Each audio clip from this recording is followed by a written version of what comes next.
this kind of meditation is called descending the nectar. So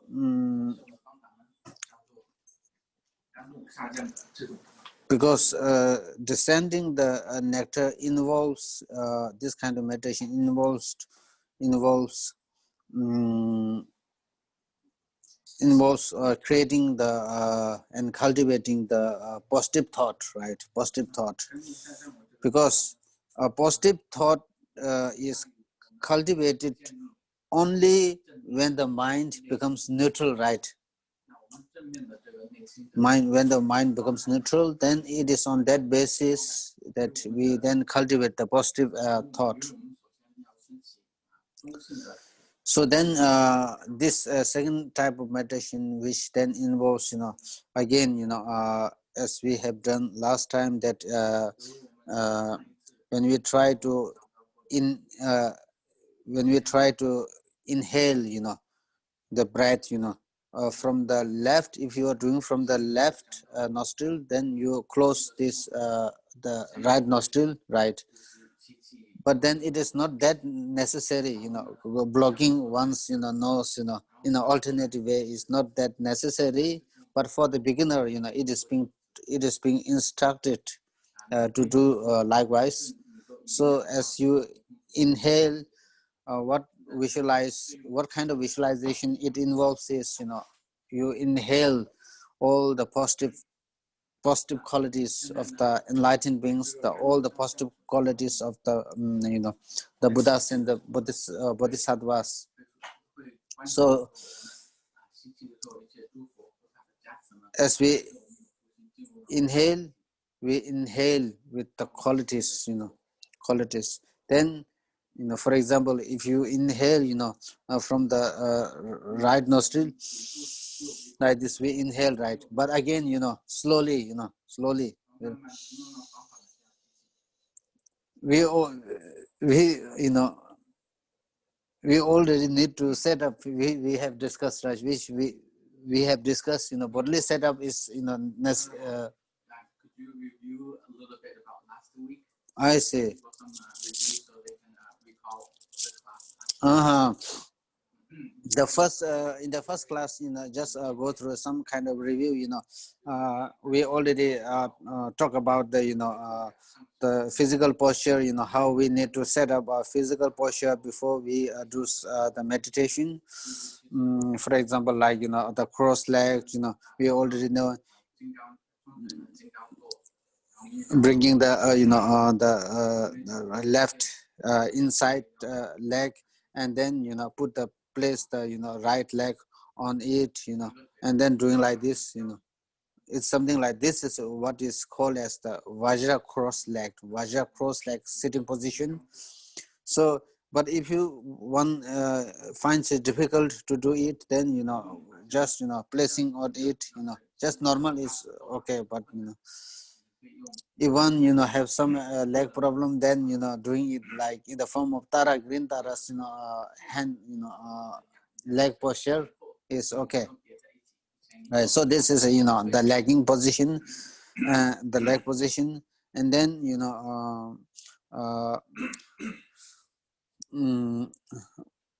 body, like this, the hand, the hand posture, placing the right on the left, right, placing the right hand upon the left, and then creating forming the circle, like the two thumbs meeting each other, and then that the position is placed just fourth, the navel, there's navel doing here like this, this. And then then the back, the back straight, not like this, not like this. The back should always be straight.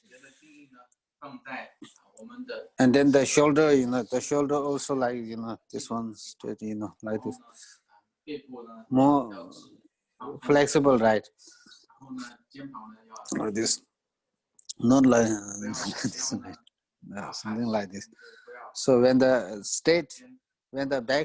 back is straight, then the winds, that flows through the channels can also be straight. When when the winds, winds flowing through the channels become straight, then your mind also, become very focused. One is able to focus on the object very, in a very effective way, because sometimes, because when we try to, meditate on something, sometimes we feel, the body is not ready, body does not accept the situation, we feel body not acceptable, and also your mind is not ready, somehow,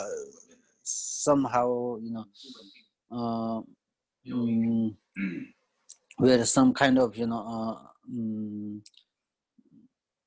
not in the mood to do right meditate, because this occurs because there is no serviceability. Your mind is not in serviceable situation, and your body is not in a serviceable situation. No.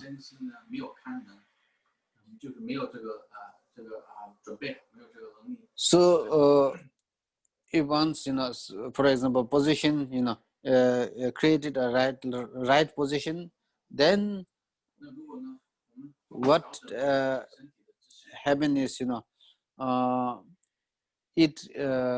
your body becomes very serviceable, and mind also becomes serviceable. What we call as there is a term called as pliancy, physical pliancy and mental pliancy. Pliancy means very supple, once a body becomes very, supple, you can use, even if you can at certain point, even if you meditate for 5 hours, normally 4 hours, 4 hours, you gain very good, both physical, there is no, tightness of your body, there is no kind of,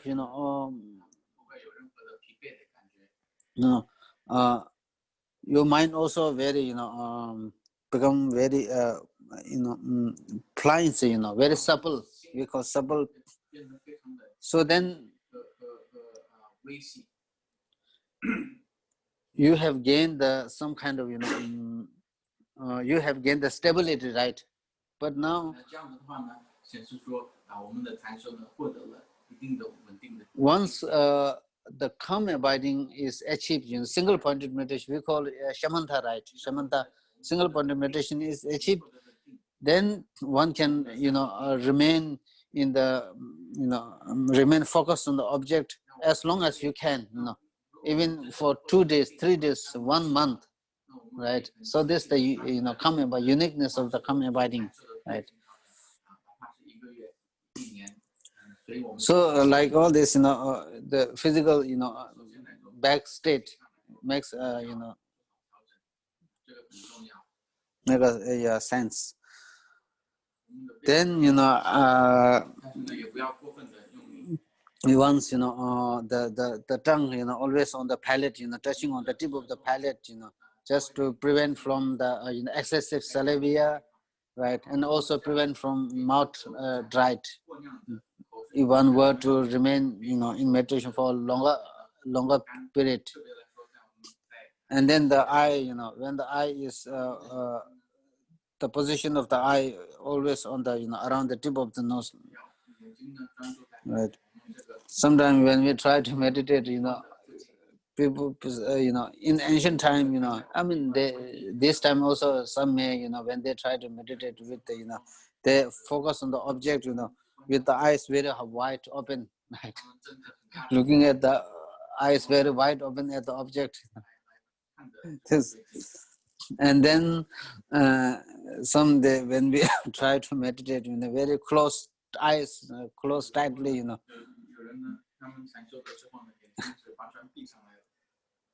right?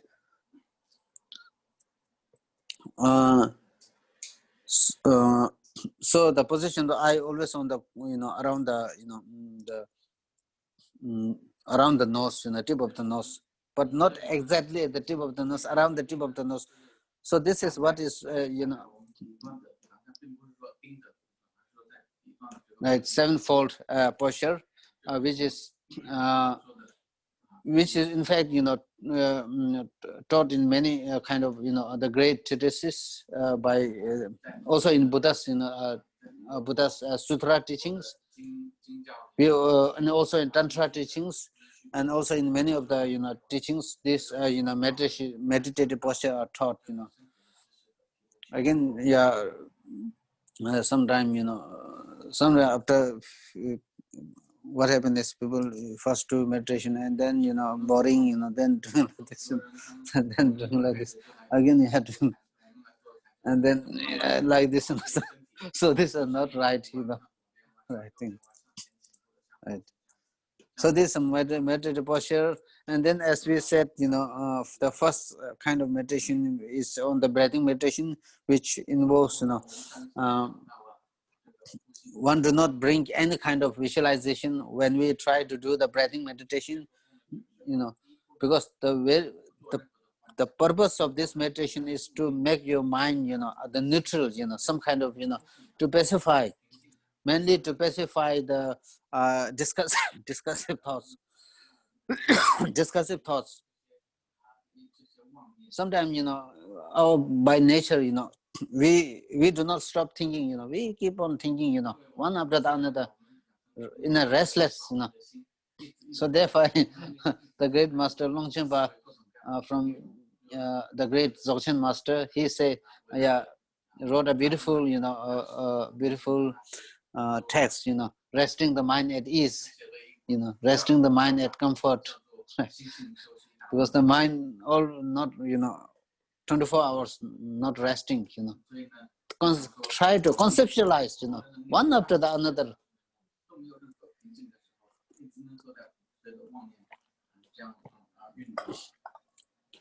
Right, either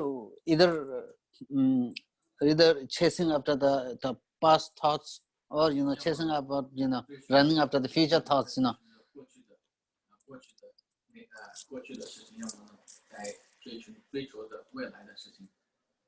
right.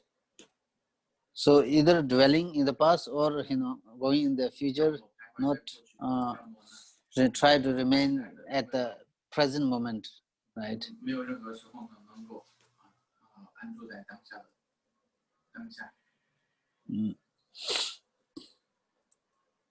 So again, when we talk about the present moment,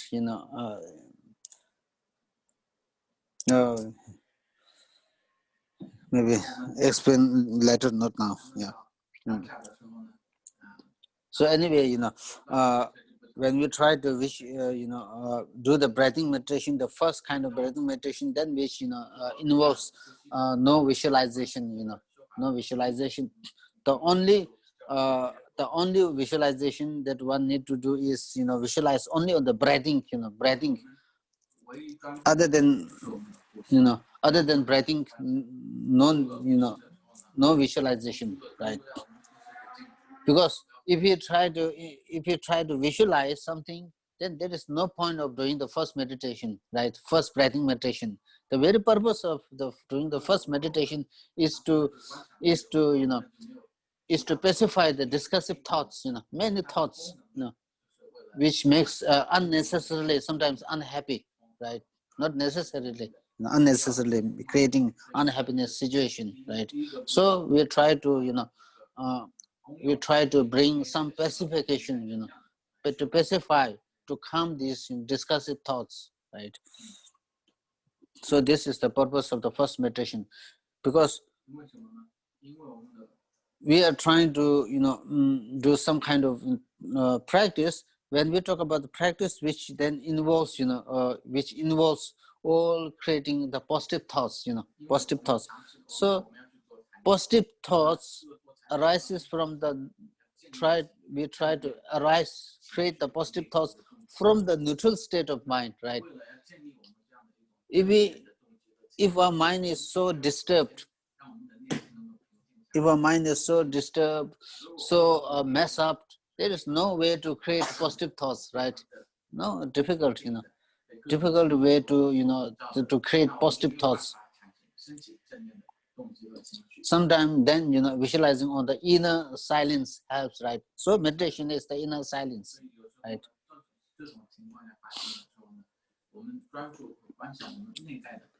So this is all. So first meditation also involves, no more visualization other than except the breathing. Focus on the breathing. When we inhale, again, inhaling. When we talk about inhaling of the breath is something wind, right? Is related to associated with the wind. So how you are exhaling, right? How we are inhaling, I am exhaling, I'm inhaling, right? So focusing on the breathing, focusing on the movement of the wind, the movement of the breath.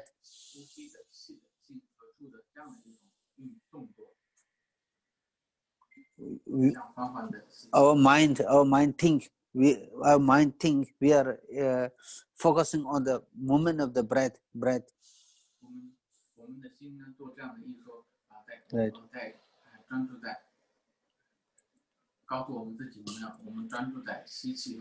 So from here, three times, and then from the both nostril 3 times, which comes total 9, right? So this kind of first meditation is called or known 9-round breathing meditation. 9-round breathing meditation. And then so now we are discussing then about the second type of meditation, which then, as we inhale, all the qualities, all the, for example here, we inhale all the positive qualities. Because when we talk, if we have no idea what are the positive qualities of the the enlightened beings, the Buddhas, the Bodhisattvas, all this, their qualities is, the qualities of the love, the qualities of the great compassion, the qualities of the love for all the sentient beings, the qualities of the knowing, right? Knowing the entirety of all the phenomena, the qualities of the wisdom, right? The quality of the total cessation from all the suffering, all the misery, all the limitations. There is not a single, how to say, defects, in the mind. They have perfected everything. They have purified all the, defects into the, into the fullest potential, right? So these qualities, so these qualities we are trying to, take upon oneself, and then when we breathe out, when we exhale, then we are exhaling all our, all our defects, for example, the defects like, self-cherishing attitude, the self-centered, and then, all the sicknesses, all the causes which make us unhappy.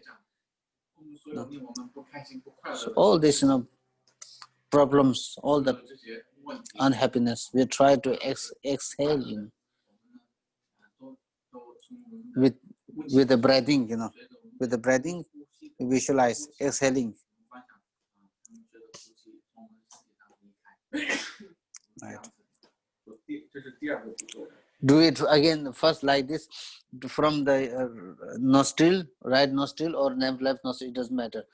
3 times. If it begins from the left nostril, then 3 times, right nostril 3 times, and then from the both nostril you do it 3 times, so 9, right? So with this meditation 9, right? For example, like 如果呢你们上次没有没有看过怎么样子按住鼻孔的呢，请你们看一下 Zoom 上的视频如果没有连到 Zoom 的话呢，我上完课之后呢，我会 So like this 上传到 9. YouTube 上，这样你们可以看一下。这样一共呢做9次。Yeah, it should help. Yeah, it helps. If one do. When we visualize Buddha's blessing and all their characters. Yeah, only the Buddhas, the qualities of the, the qualities of the mind, Buddha's qualities of the mind. Do we visualize come with a light or visualize any color, anything? We just, no, yeah, just think, we are taking. 在这里呢，我们观想诸佛的佛的这个内心的功德进入到我们身体的时候呢，我们不做任何观想的颜色什么，只是说我们要做。As we inhale, we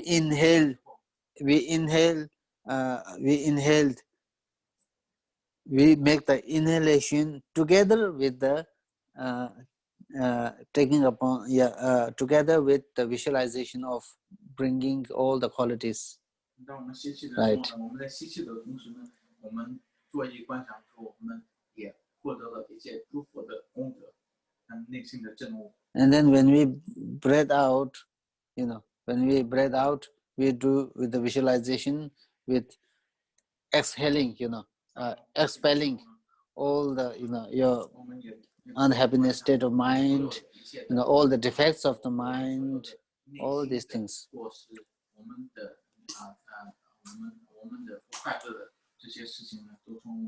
Right now we are trying to to deal with the rough visualization, but then if one were to do it in a detailed visualization, then it is associated with the tantric meditation.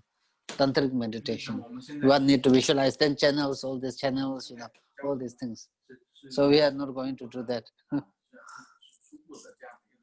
修行的方法，但是呢，还有更深入的呢，在密训里面呢，我们有与我们的气脉所相关系的脉轮呢等等这些呢，以后可以学到。So yeah, the second one also not that one can do it easily, right? 第二个方法呢，甘露下降的这个方法呢。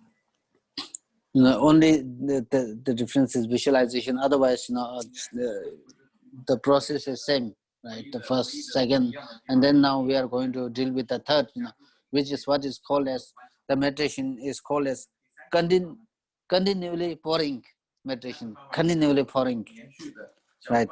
Now this meditation again, like with the process, the only the difference is, again your visualization makes the difference. Now, for example, right, if we are to do specific practice, now we check, before we do the practice, we try to check with our mind, we try to check with our mind, the purity of our mind. Are we doing this practice? For the benefit of others? Right, or we are doing this specific kind of practice only for the benefit of oneself, which only for the benefit of oneself, which is associated with clinging to this life, only to clinging to this life, or we are doing this doing this specific practice, or to say to impress others, right, or to gain some kind of reputation, right, or to become fame, so this meditation involves checking your mind, right?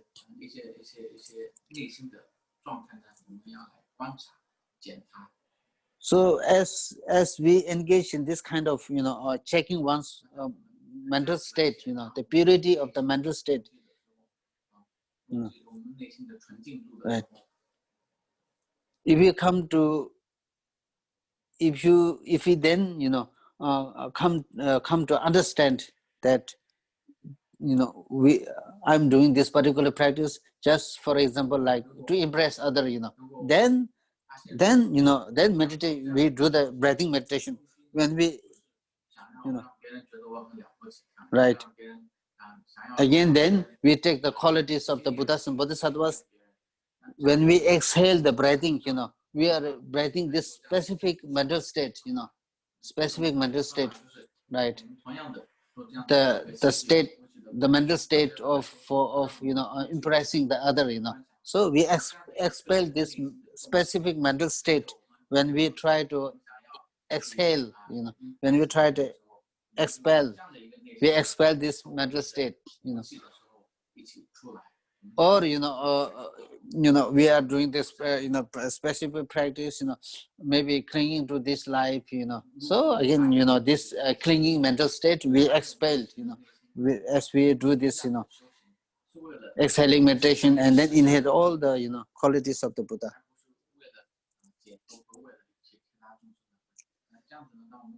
And then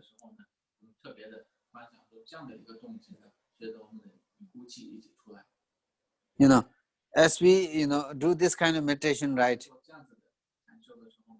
you are giving all this,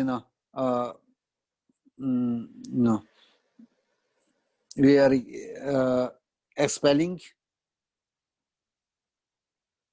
or exhaling this particular mental state, unhealthy, we call unhealthy mental state.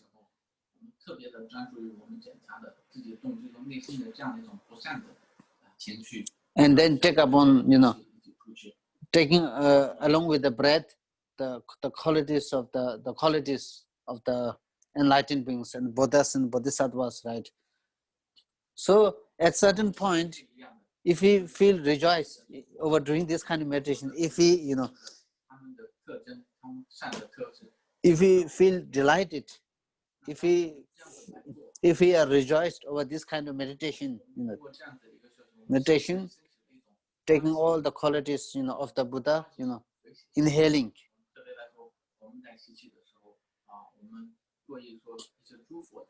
When we feel rejoiced over this kind of meditation, then we stop at this point. We stop at this very point, and then we believe all the blessing that you have received is stabilized, right? It's stabilized. The blessing is stabilized.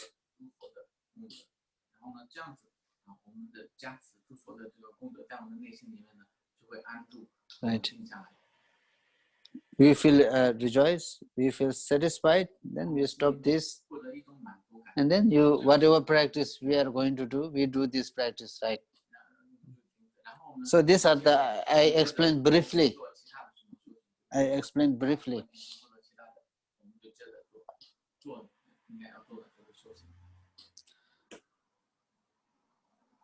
Now, so this is the breathing meditation that we do,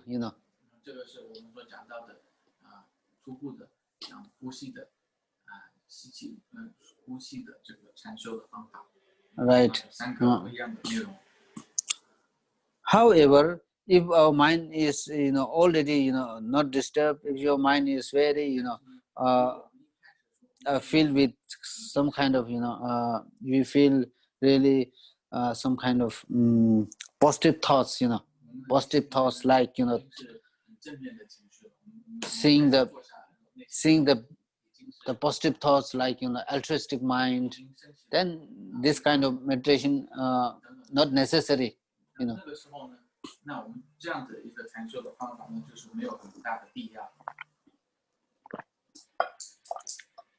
not necessary. So this is the breathing meditation that we do, right, before doing any kind of practice.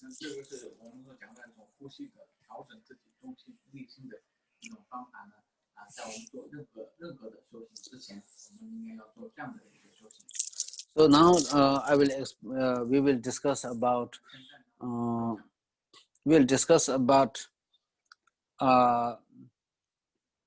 we will briefly discuss about the need the need to do both a single-pointed meditation as well as the analytical meditation. We need to do both, right? 师傅他想要讲一讲我们所讲到的止有2种禅修的方法，止和观。我们想讲一下要同时修行止和观的必要性。In early times, in very early times, there are some, opinions, there appear some opinions saying that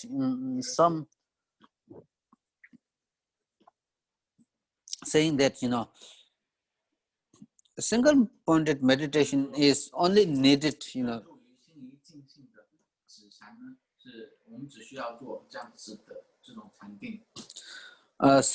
they say, oh, analytical meditation is not necessary. Analytical meditation is necessary only for if we have to dispel the doubts, if we have to dispel the external doubts, if we were to practice, analytical meditation is not necessary. There is one opinion, this opinion, right?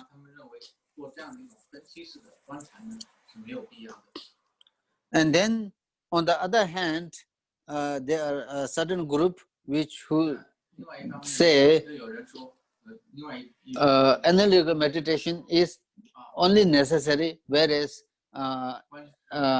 single pointed meditation is no need, it's not necessary. Right.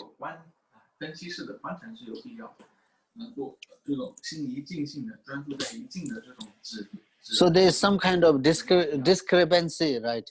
There is some kind of differences in opinions, right?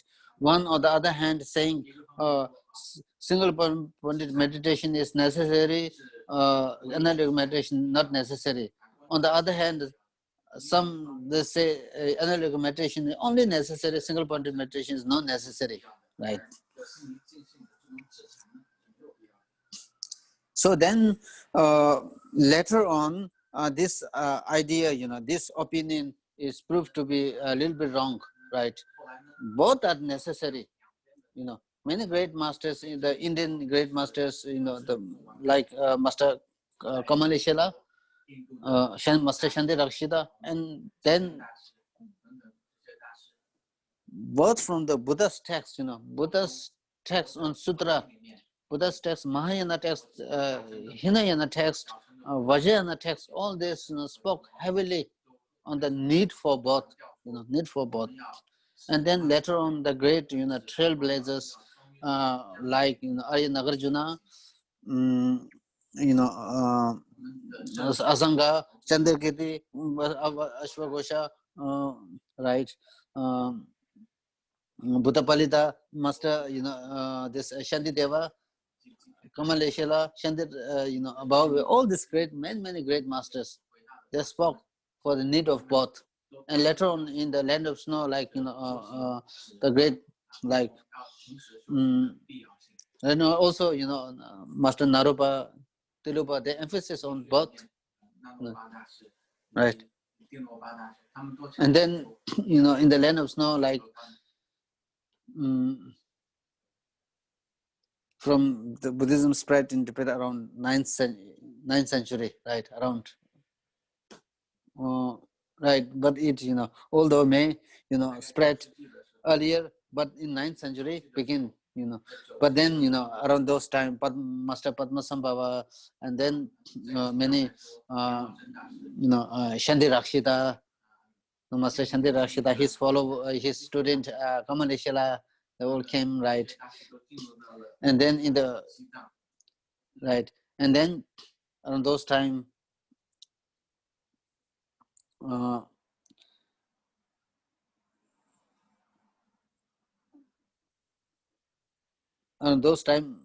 many scholars, then come, the great master like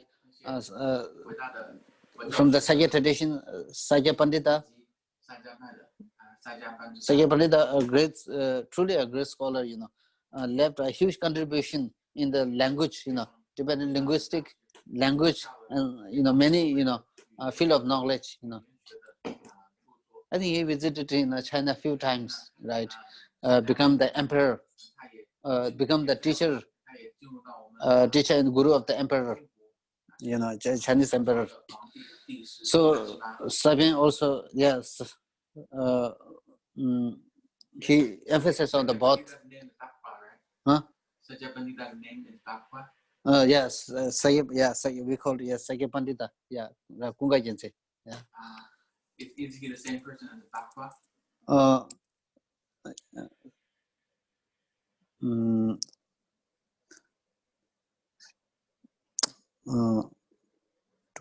Pakpa. No, Pakpa. Sayya, yeah, in the Sayya tradition there are five, five. Two are in the Sayya tradition, the family, the family. Two are Ngakpa. Three are Ngakpa. Ngakpa, the lay person who hosts the lay person vow, and the two are monk, right?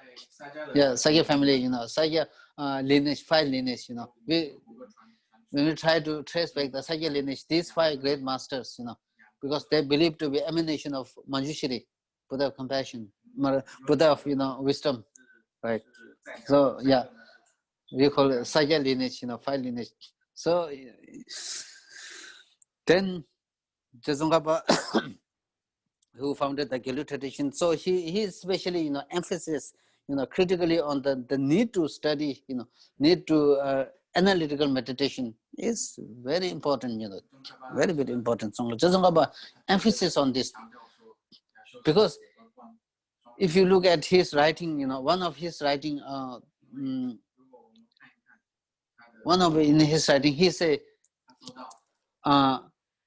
in the beginning, he say, if he emphasizes study extensively. In the middling phase, he says whatever you have studied should be seen as the instruction, right? And then in the third, in the end, he say, then practice by day and night, right? I have dedicated to this. I have done this, and you should follow the same. And he say beautifully, like this. And then another thing, another very important. He made a very important statement, because then he say, why do we study, right? Then he say, why do we study? Why do we do the analytical meditation? Is right. We do study and we do the reflection. We do the study. What is the purpose, right? The purpose is to put into practice. So this is his main emphasis, right? So Lama Tsongkhapa say, sometimes people treat it, they specific are, these are just for, dispelling the doubt. These texts, great treatises, by Arya Nagarjuna, Asanga, the great masters, people treated this as, these texts are just for, dispelling doubts, And then on the other hand, the small instruction, small text, people believe this text to be something for instruction, something for practice.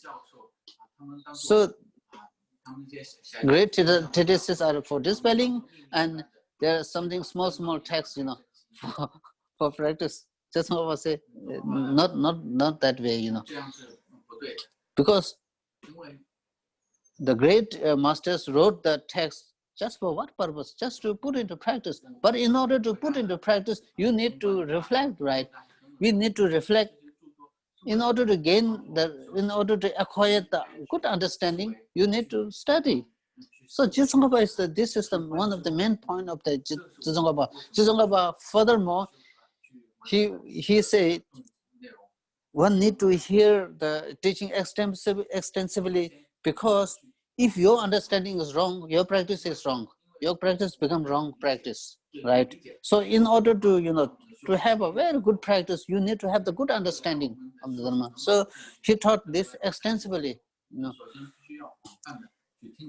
in one of the texts, he really mentioned all these things, because Chezongaba again, and there is a one advice, he wrote one advice for aimed for the meditators of the land of snow, right? 14th century, right? So I mean, he wrote all these things, but purely for the benefit of benefit for the others, not a single kind of self-interest for himself. All this, just he feel unbearable compassion, for all. Sometimes we we go on the wrong path, so he tried to bring it back on the right track. So this is what he has been, what he had been trying, right? So this one, then, right? Now, for example, sometimes we say, oh, analytical meditation, right? For example, sometimes we say, oh, single-pointed meditation is good, analytical meditation is not necessary, right? For this, now, for example, we say, right, analytical meditation not necessary, single-pointed meditation is only needed, for this opinion. They do not understand. They don't understand, right? They do not understand that the reflection, study, and reflection is for practice. They don't understand, appreciate this, right? So Jasangaba, try to clarify this point, right? The purpose of study and reflection is just to put into practice. Finally, to put into the practice. Therefore, as we discussed earlier, in the beginning, study extensively. In the middle, everything should be, all what you have studied should be seen as instruction and means for practice. In the final, in the end, you should practice by day and night. So very beautiful, right? Right. This one there. And then, on the other hand, sometimes now, for example, we say, oh, single-pointed meditation is necessary, whereas analytical meditation is not necessary, right? We may say this, right? For example, if we say like this, now the problem is, what would be the problem? Real problem is, now we are supposed to do meditation, right? Now, for example, we do some kind of meditation on love, right? We do some kind of meditation on compassion, right? We do some kind of meditation on Buddha, right? Buddha image, right? Now, now take a small example, right? For example, we try to visualize Buddha, Buddha image, right? We put Buddha image and then try to meditate, right?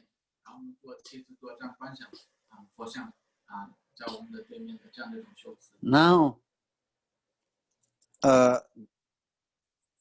when we talk about calm abiding meditation, which is the single-pointed meditation, because your mind is focused on the object single-pointedly, right? So, in order to achieve that calm abiding meditation, you need to go through the 9 stages. There are 9 stages, one by one, right? Which led to the achievement of the calm abiding finally, right? So what happened is, now we may reach to the 3rd stage, right? 3rd stage, for example, right? We are able to reach at the 3rd stage, but then from the 3rd stage, we are not able to proceed. We are not able to progress. Why? Right? Because now the main obstacle for achieving calm abiding meditation is mental thinking,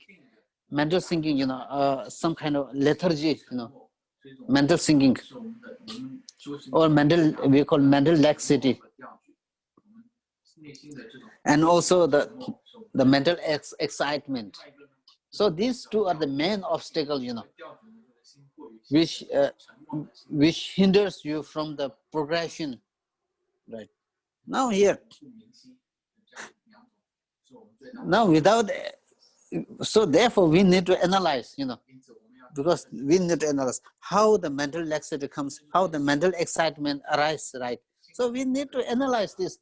Without analyzing, there is no progression. So analytical meditation necessary, even if you do single point meditation, right?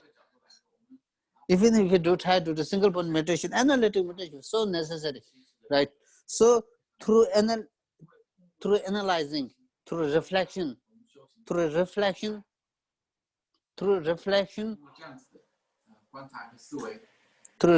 on the means and the method which reduce the mental laxity and mental excitement, right? Then we can slowly progress. Otherwise, we try to, even at the third stage, we may occur, a mental sinking or mental excitement. We still, continue, then at one point, we get this wind disorder, we get unhappy, because we are not doing any analytical meditation. We are just persuading, we are persisting, try to, make effort, persisting effort, At some point of time, wind disorder, we get wind disorder. Wind disorder means, all the winds get piled up here, and then we get very angry and all these things. So this problem comes, if we do not analyze the object. So therefore, both analytical meditation and single body meditation should go hand by hand together, right?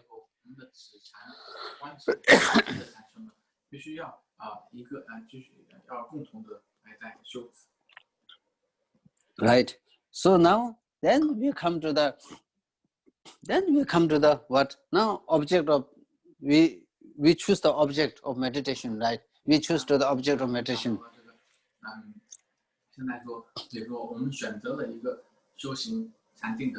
We choose the object of meditation. What kind of object do we need to take as your object of meditation, right? Sometimes, sometimes we say, some they say, whatever appears easily, you can take this your object of meditation.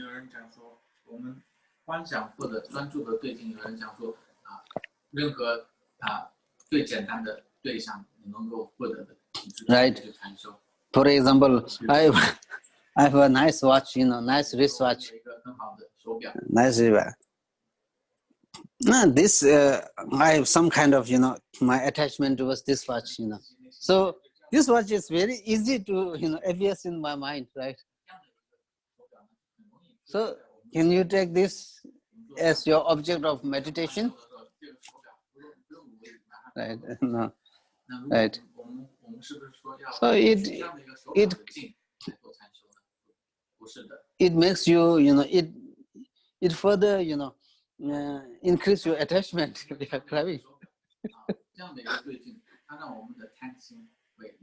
Again, right. Again, someone is your enemy, Again, someone may be your enemy.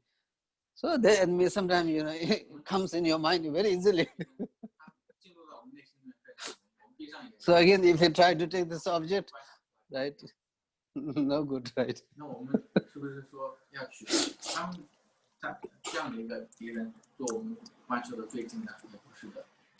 Right. Maybe for those who are very, beginner for the meditation, maybe sometime, may helpful. But again, this is not warranted or guaranteed, this will help. Because what is meditation, right? What is meditation? What is the purpose of doing meditation? we need to understand this. What is the very purpose of doing meditation? Right. The purpose, the very purpose of doing meditation is to settle the mind, to calm the mind. So this is the very purpose of doing meditation. The calming the mind, settling the mind, right? This is the very. If we were to settle our mind, if we were to calm our mind, right? Right. Yeah. For example, like this cup right now, I don't have much,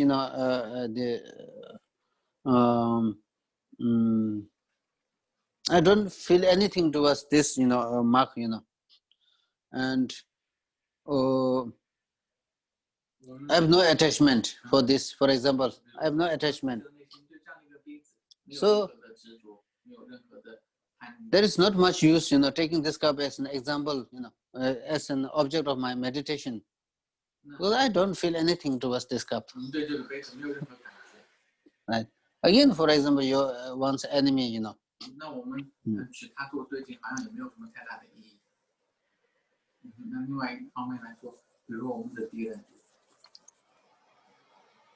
So, generally speaking, there are four.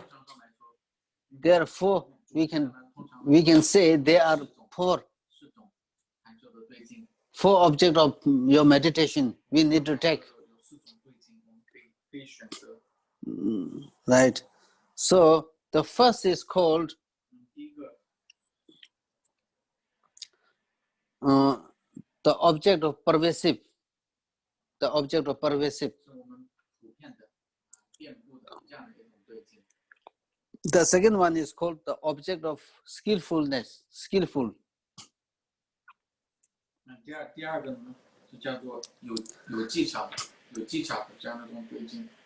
The third one is the object of purifying. The object of purifying the behavior. Object of purifying behavior.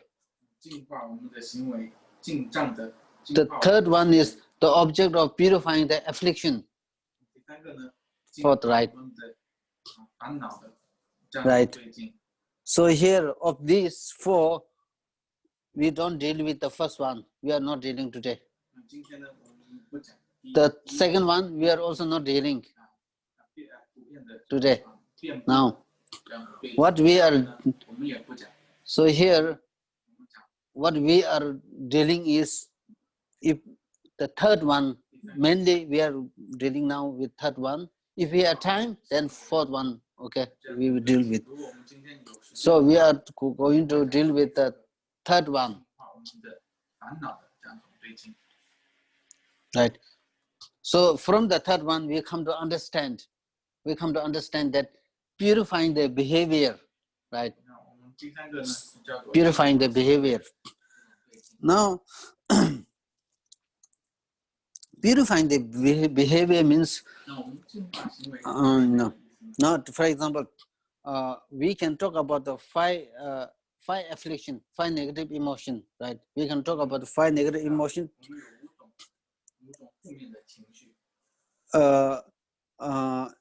Attachment,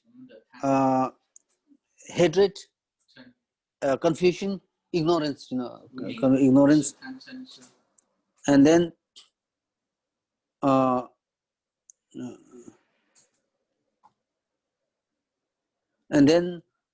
sense of pride, and then right, then discursive thoughts. 5.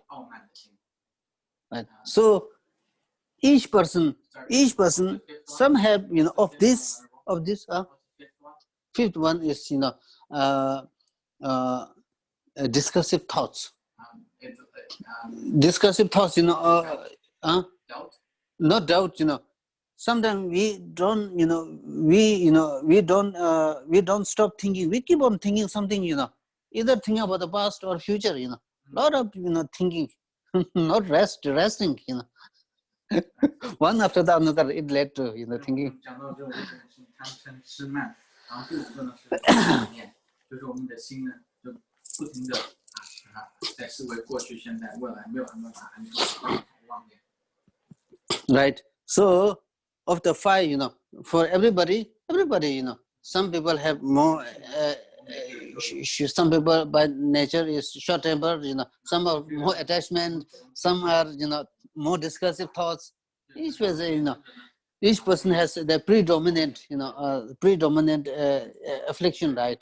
可能有某些方面的这种负面的情绪呢，会比别人要严重一点。Right. So now of this, we will deal one by one. 那对于这每一个五种这样一种负面的情绪 I think this is very important, Yeah. 会一个一个的来讲，怎么样子来做禅修，来做对治他们。Now the first one. 首先第一个， Some people are very, strongly attached, very strong 这 attachment. 个呢，他们的执着心 Not attachment, very, very strong. Of these five, the predominant, for that person, the predominant, is, 某一个人 attachment. 我们更贪心，而是说他们自己内心的这些负面情绪上来说呢，他的贪念呢比其他的负面情绪呢要重， Right. 是这样子来说。 So here in this, for such a person, 一个人呢， for such a person, the meditation is recommended. 给他们建议的这个禅修的对境呢， The meditation is instructed for such a person, who have more predominant towards the attachment. So there are 9 ways of meditating on the unpleasant thing. 我们要对于这样的一类众生呢，教导的方法呢， Right. So 不净观。 again here, I'm not going each of these 9. I'm just dealing with the first one. 有9种不一样的不净。 I'm just dealing with the first one. Right. The first one is meditation on the feeling. We all have feeling. Right. So this I think very important, feeling. Right.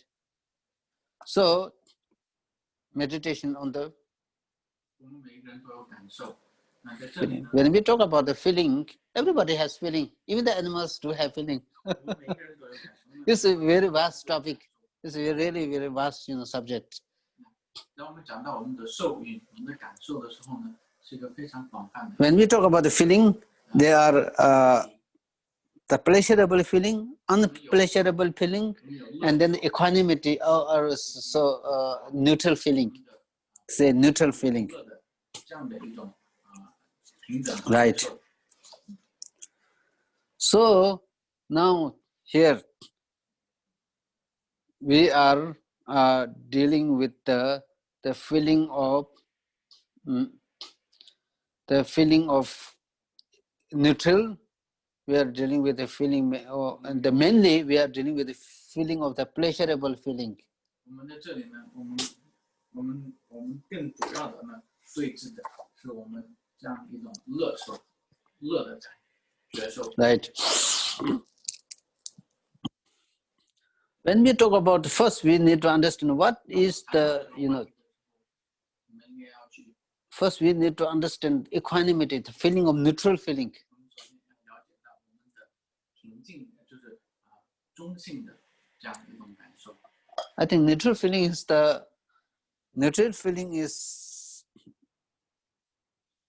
is what we really call, the Buddha say, 我说我们这样一种， Buddha say, identify the suffering. 我讲到说，我们要认知苦，在四圣谛里面要讲到，我们要认知苦谛。 Right. Four Noble Truths, we know Four Noble Truths. 我们讲到 Buddha say, 我说 there is suffering in the world. The suffering has a cause, 我们说 and then there's the path, the cessation, and the path leading to that cessation, right? 苦谛， And then also Buddha say, identify the suffering, recognize the suffering. Now Buddha, when the Buddha say recognize the suffering, that suffering, he's not talking about all the suffering, you know. All the suffering, we are no need to recognize, right? For example, if I have some pain here, no need to recognize. I know I'm suffering, right? And also changeable suffering, right? So Buddha also makes some emphasis on changeable suffering. And the greatest emphasis that Buddha made on is pervasive suffering, conditioned suffering. So this equanimity feeling or neutral feeling is this conditional suffering, conditioned suffering. Right. Now just take, for example, very simple example, you know. Right now, you know, I'm okay. I'm not feeling unhappy. I'm not feeling happy. It's equanimity. It's, you know, it's a neutral. Something, you know, looks, you know, pretty okay, no problem, not, you know. But then this neutral feeling is the instrumental, you know, which can, you know, transform into the unpleasant and pleasant, either pleasant or unpleasant, you know. So this is the, you know, driving force. This is the root cause, you know, this equanimity feeling, equanimity. Because the only matter is whether it comes with the, you know, the only matter is when it comes with the causes and condition, it does not take much time to transform the feeling into the unpleasant feeling or pleasant feeling. When we talk about the, I can say, pleasant feeling, right? This equanimity feeling or neutral feeling is, for example, if it transforms into the pleasant feeling, again, we do believe this pleasant feeling is a feeling. It's a pleasant feeling, right? But this pleasant feeling is a pleasant feeling, no doubt. But this pleasant feeling is in the nature of dissatisfaction and in the nature of suffering. Right.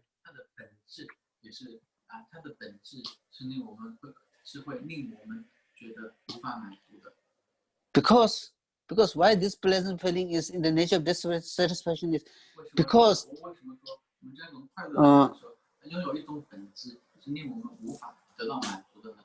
for example, I get some, for example, say, I experience some pleasurable feeling. I get some pleasurable feeling, say, for example, 10 o'clock, 10 a.m. 10 a.m. I get some feeling, pleasurable feeling, right? Pleasurable feeling. But then this pleasurable feeling, will it remain for throughout the day? This is the question. It does not remain. Why it does not remain is because it has no control to remain throughout the day. This pleasant, you know, pleasurable feeling to remain as a pleasurable feeling throughout the day, it has no control. What makes it uncontrollable is because it is governed by cause and condition. It is governed by cause and condition. What are the causes and conditions? Right? It is the causes and condition, because the cause and condition is again in the nature of suffering, dissatisfaction.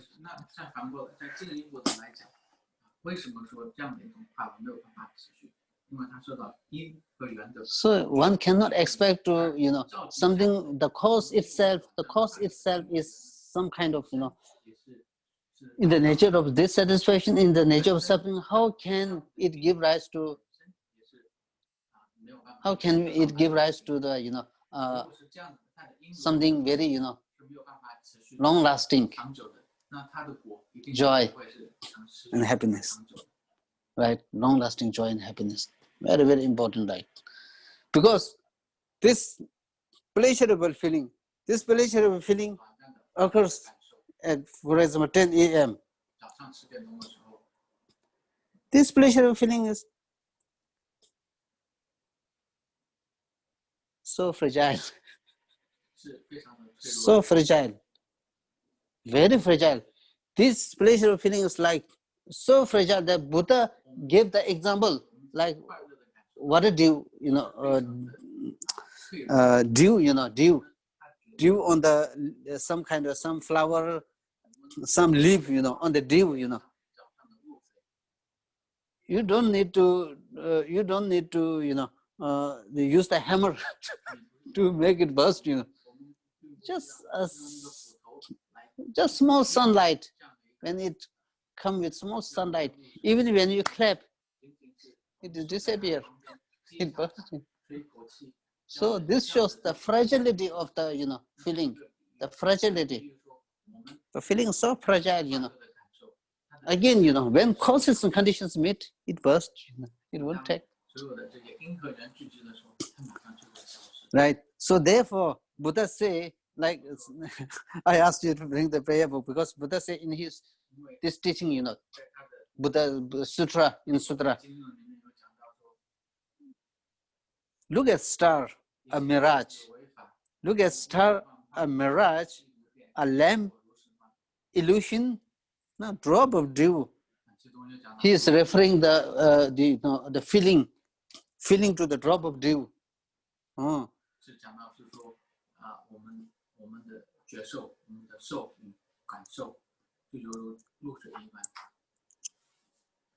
Bubble, right?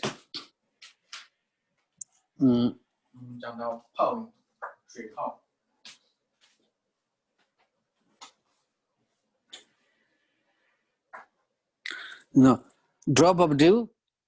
You got? Okay, the important drop of dew. Buddha drop of dew.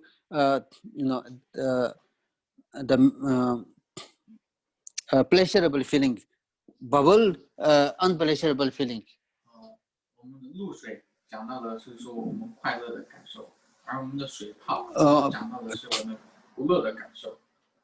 Drop of dew is pleasurable, bubble is unpleasurable feeling, right? Because the unpleasurable feeling, what happens is when it arises from the unpleasurable feeling. When it ceased, it ceased into the unpleasurable feeling. That is water bubble, right? When the water bubble arises from the water, when it disappears into the water. Right. Right. This bubbles, dreams, lightning, and the clouds. Look at all kind of such. So this one, drop of dew and bubble, one pleasurable feeling and another unpleasurable feeling. Right. Now, this one, and then in one of the Buddha Sutra, Buddha says, all the things are impermanent. All the things are, all the compounded things are impermanent and transient, right? All the contaminated phenomena are in the nature of dissatisfaction and suffering. So now this all go very well, going very well together, there's no contradiction, very well. Then if things are nature in if things are impermanent, transient, if things are in the nature of dissatisfaction, now what is the hope, we might think, oh, what is the hope? Now Buddha say, gave the solution, to this. Then all phenomena are empty and selflessness, and nirvana is total peace. Nirvana is the eternal peace. Now Buddha gave the solution, right? No need to feel discouraged. There's a solution, right? Then in the third one, right? The third statement, Buddha say, everything is empty and selfless. And then the fourth one, nirvana is total peace, eternally peaceful. So this is the solution Buddha gave, right? As Shantideva, Master Shantideva say, if there is a solution, why unhappy? Find the solution. There is a solution. Going all things very well together.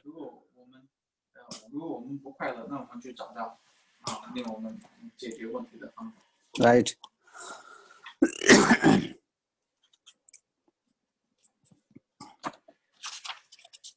Again, I will, cite a very important one. So that, if I try to quote, so that as you later on when you try to, read, then you will get better understanding. Which chapter? Just wait.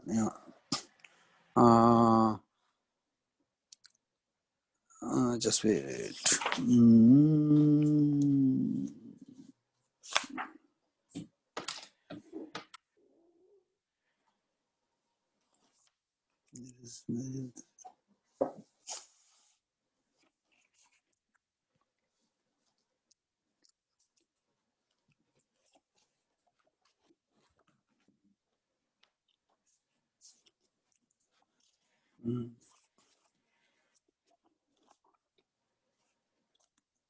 Volume 1? Oh yeah, volume 1, but that is volume 1.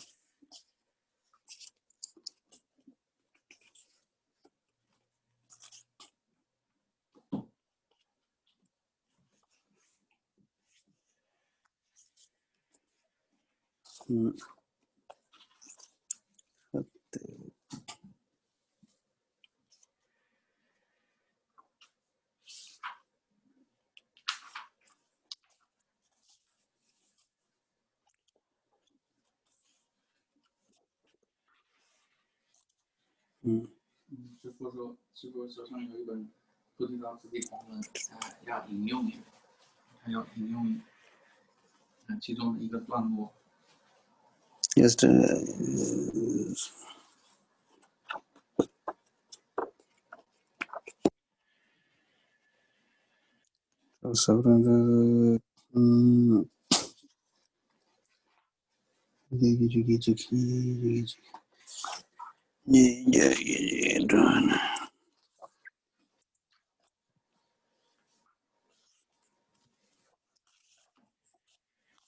Meditation, yeah, this one. Page 290. 290. Which 290. Maybe my book is not in language.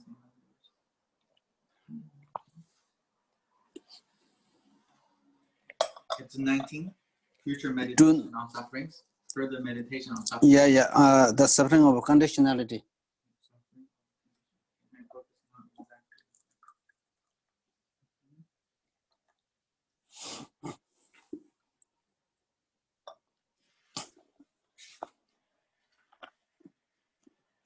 Right.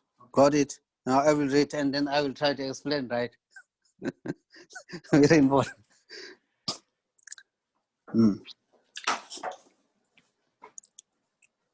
Wait a second, let me find my channel.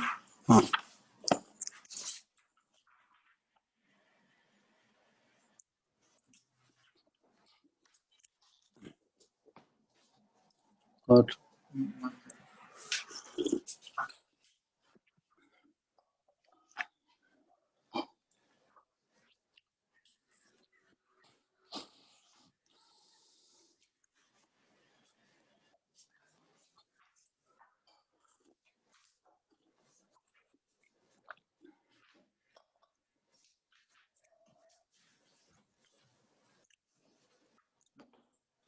Yes. Right.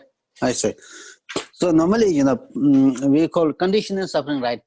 Conditioning suffering or pervasive suffering, which is the I think very important to identify, understand. Pervasive suffering is like, the blister, for example, blister. If you develop a blister on your hand, blister, right? So there's a blister. So if you if you apply some kind of, during the very, sunny weather, if you apply some kind of cold water, very cool water, you feel some pleasurable, right? You get some pleasurable feeling. However, on the other hand, if you try to apply the salty water on this, you get hurt. So both of this, pleasurable feeling and unpleasurable feeling comes because there is a blister. If there is no blister, no pleasurable and unpleasurable feeling. But everything starts from the blister. So everything starts from the pervasive suffering.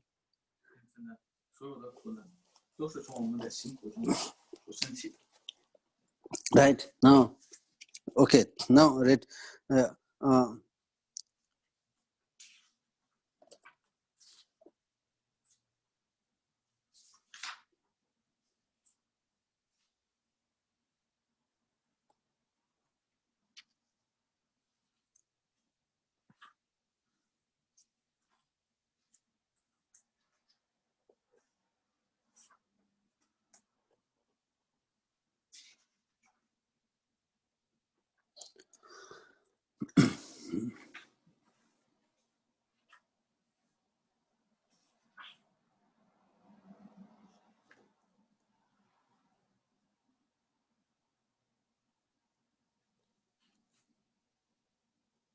Yeah, I will not read all, but the important one. Moreover, your current pleasant feelings, which cause attachment to grow, mostly arise only upon the relief of suffering.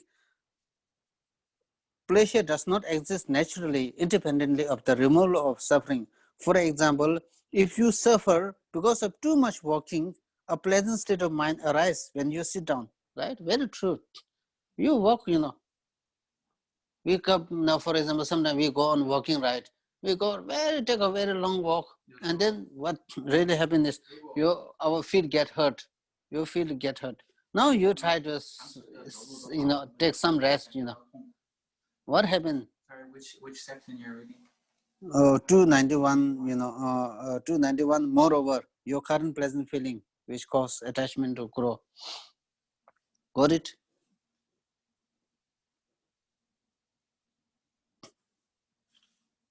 But no need to.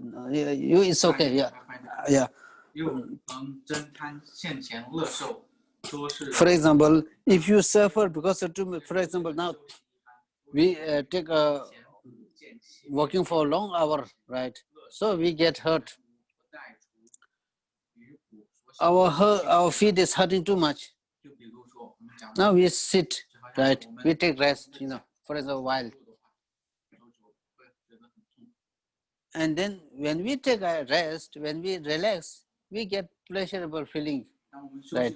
Now the question is this really pleasurable feeling or not, right? Is this really pleasurable feeling or not? This is not pleasurable. This pleasurable feeling is in the nature of dissatisfaction and is in the nature of suffering, because if it really is the pleasurable feeling, naturally a pleasurable feeling, then what happens is the more we sit, the more happier we become. But it's not the case. The more we sit, the more another problem comes. Right. Now, not if we try to understand this, we will find many solutions to our day-to-day life problem. We find a lot of solutions. We really become good at looking at the solution and how problem arises. We really become good at it. For example, if you suffer too much walking, a pleasant state of mind arises when you sit down. Then, as the earlier intense suffering fades, pleasure appears to arise gradually. Yet sitting is not naturally pleasant, because if you sit too long, suffering arises again, just as before. Suppose that sitting and other posture were cause of pleasure by their very nature. just as suffering increases in proportion to your involvement with causes of suffering, so should pleasure increase the longer you walk, sit.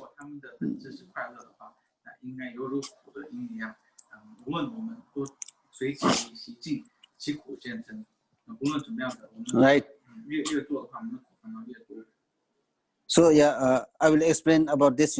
Read this. This is important. So should pleasure increase the longer you walk, sit, lie down, drink, or eat, or stand in the sun or shade. However, it is clear that if you do any of these for too long, suffering is all that results. That's very clear, right? 做行住、坐卧、饮食、晒太阳和月亮等等。那我们应该越去做这些事情的话，我们应该要感觉到越多的快乐。现实却并不是如此，因为我们做太多的话，我们只有会生气或者感受。Right. This is our experience also tell us, right? Nobody is sitting like for almost very long hour, right? Maybe nobody is standing, in the standing position for a very long hour, because the problem comes. 如果我们站着太久，我们会觉得很累很苦。Right, and then, right, definitely it comes, because what happens is now if you try to, so this is real psychology, right? 这个是真正的，是我们 We go for a very long walk, and then what happened now? We see, we explain. We try to explain, try to understand it in a better way, Now we first go for a very long walk, without taking any rest, keep on going. Then after a while, you feel fatigue, your body is not ready to accept the pain, right? And then for the solution, we try to relax, sit. When we take a seat, we get some kind of comfort, right? Comforting, pleasure, comforting, pleasure, right? Now, this comforting pleasure, right? What we do believe this comforting pleasure. We believe this comforting the pleasure as a real pleasure. Once we begin to develop a pleasure, we begin to what happens is we begin to have attachment. Because of this attachment, we try to sit again for too long. That again create another problem. Right? Because we develop attachment, oh, this is a real pleasure. We feel, oh, this is real pleasure. Because of this, we try to sit for too long. Because there is nobody who does not want to achieve happiness. So they feel this is real happiness, this real pleasure. So they try to achieve it more. So because of that, they try to sit too long. Again, earlier you have we feel some pleasure, that pleasure again get into more worse. One leading to another, right? Not only this, you can relate this for anything, right? Sit, walk, lie down, drink, eat, stand, sun or shade.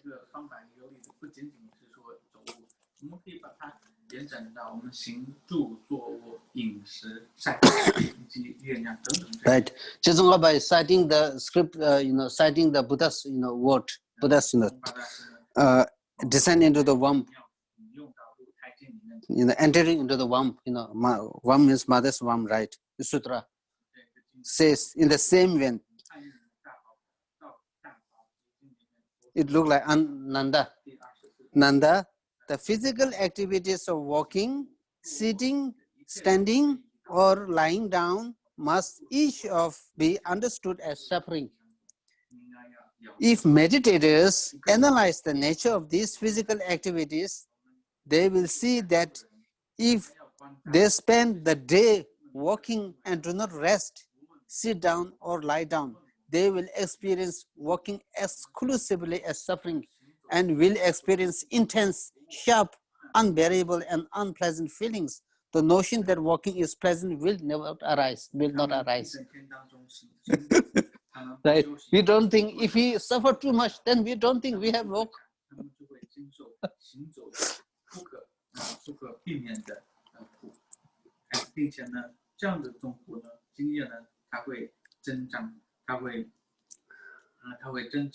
Right.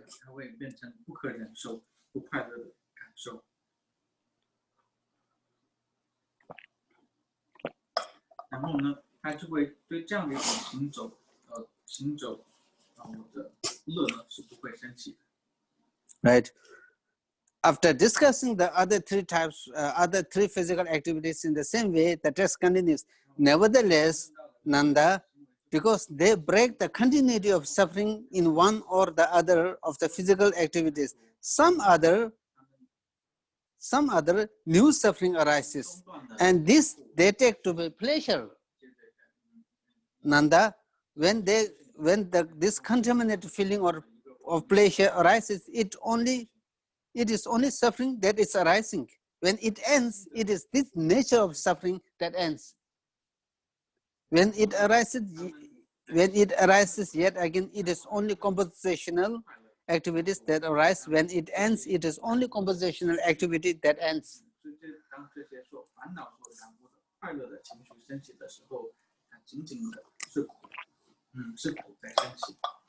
Right.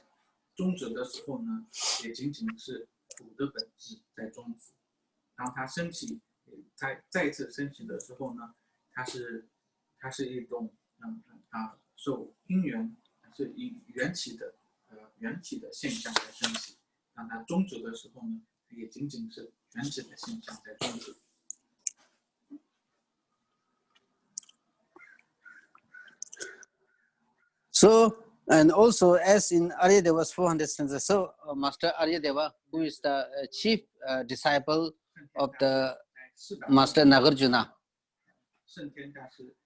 So Aryadeva in his 400 stanzas say, pleasure when it increases, pleasure when it increases is seen to change into pain. Pain, when it increases, does not likewise change into pleasure.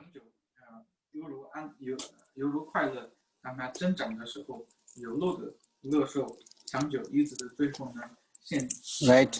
So what it is, Master?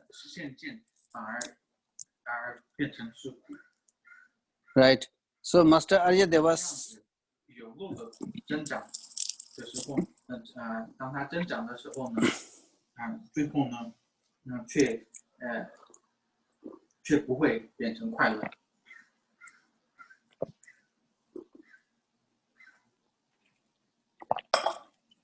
So Master Aryadeva's, these 4 verses.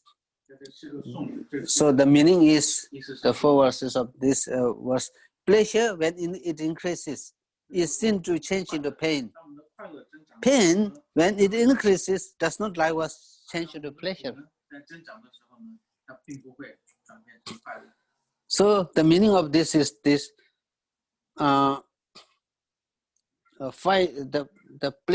what we call as the pleasures of the senses, right? 5 senses or 6 senses. The pleasures derived through the 6 senses. Right? 6 senses are non-pleasure.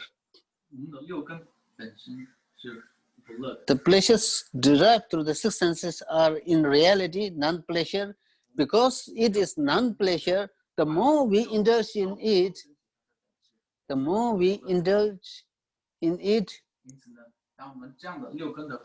pain we experience. Right. The second verse, pain when it increases does not likewise change into pleasure, means, for example, if we put very strongly hit on the table, we get pain. Right? Because the nature as an act of heating on the table, we get pain because this is pain. Because this pain is a pain, it increases pain. It cannot transform into the pleasure. So this is what it means.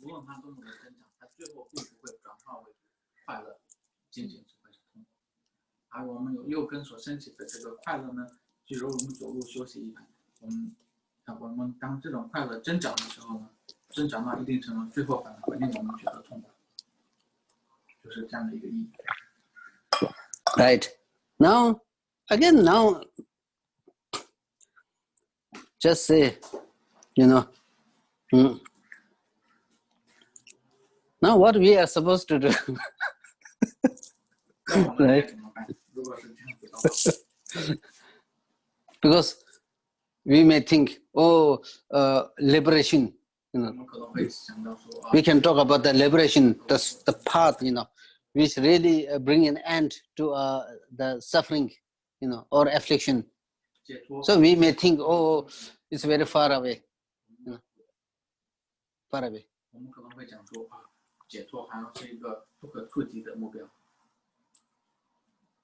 So the immediate solution for this, we have the solution for this, We have the solution for this. The moment the pleasurable arises. Now here, again, another very important thing is when we talk about the pleasurable experiences, we are talking and we are dealing at the sensorial pleasurable experiences, not mental pleasurable experience. We are talking about the sensorial pleasurable experiences, right? So these sensorial pleasurable experiences, right?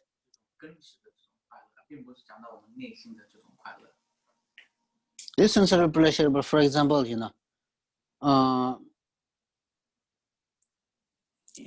it operates in two ways, because this sensorial the pleasures is actually arise from where? It arises from the nature of dissatisfaction and suffering.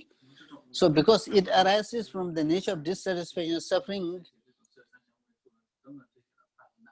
when it gives birth into the nature of dissatisfaction and suffering. This we cannot do much, for the time being, because we need to cultivate wisdom in order to destroy all these things. But for the temporary, there's another solution for this, which we can, stop. Because this kind of, like pleasure experiences, all this, like very tricky, very tricky. It seems to deceive us. It seems to deceive us because it looks very nice, nice to your thinking, this is what, but in reality it brings suffering,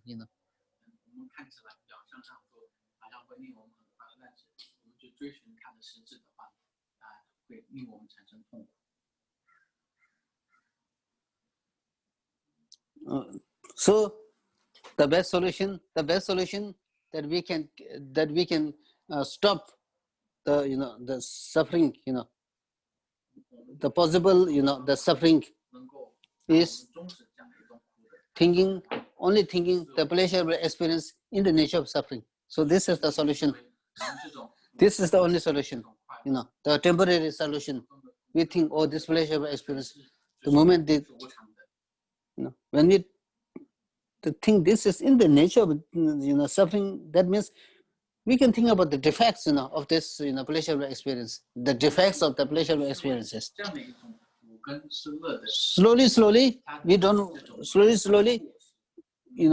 what we call as slowly we develop such a thing that we are not too addicted. The addiction is finally removed. We are able to stop the addiction. When we are able to stop the addiction, then we don't have extra suffering, right? Normally, Usually, normally, many of the problem, what we call as extra suffering, unnecessary suffering. Unnecessary suffering is what we don't want. Really, we don't need, But the way we look at the things, we invite, unnecessary suffering.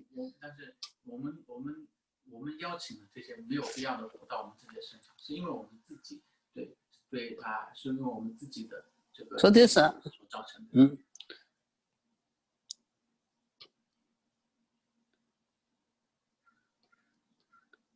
Then we may think, oh, if all this are what we taught, to keep remain from, then because many of the senses, many of the pleasures are, derived through senses.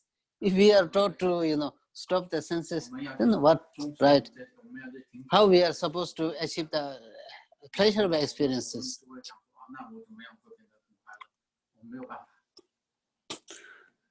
So the main emphasis,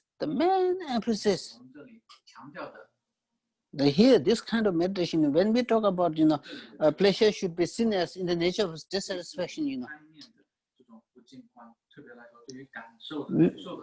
We are not trying to, say, oh, don't eat, or don't see good things. Nobody is saying this, right? No, definitely nobody is saying this.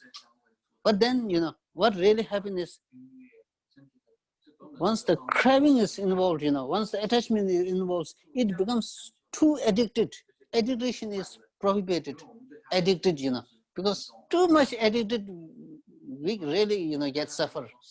We get into suffering. Nobody likes suffering. If nobody likes suffering, then why we do create it, unnecessarily. So, right. So addiction is stopped. We are not going too far. Definitely, we are not going too far. We are not saying don't eat food. Nobody is saying. But we are trying to stop, addictive nature of the mind. Mind's addictive nature. If we really try to understand in that way, it really helps you in many ways. If you really understand, it really solve a lot of our problem. Many of the problem, definitely it solves many of the problem.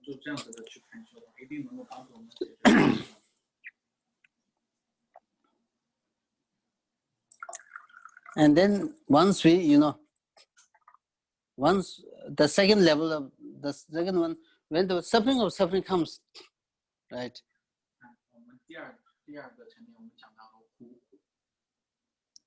When the suffering of suffering comes, so how do we think about the unpleasant nature of the suffering of suffering? Suffering of suffering means, now, for example, like, the pain caused by, for example, like hepatitis, right? Or, the pains caused by renal, stone, right?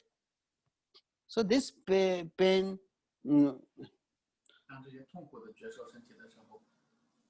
once we have taken birth, in any of the types of the beings, 3 fortunate and 3 unfortunate beings in the desire realm, we are bound to experience suffering of suffering. So this is the nature, this is the unpleasant nature,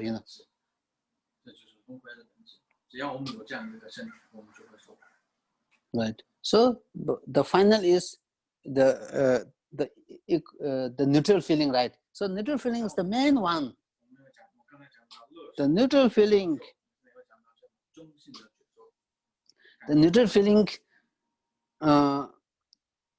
as we give the metaphor, right? Blister.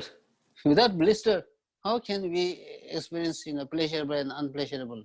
Again, when we talk about pleasurable itself is in the nature of suffering. So we cannot call pleasurable, right? But in this relative term, relative sense, we call it a pleasurable, right? But in reality, it's not pleasurable.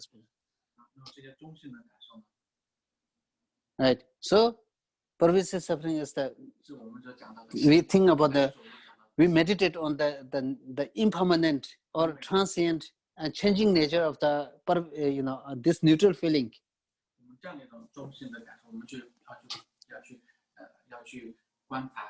这样一种不苦不乐的感受他拥有这样的一种潜质去发挥其他的。But the changeable one, the changeable or what is called as pleasurable experiences. So this again, I think important to understand in many contexts, in many ways.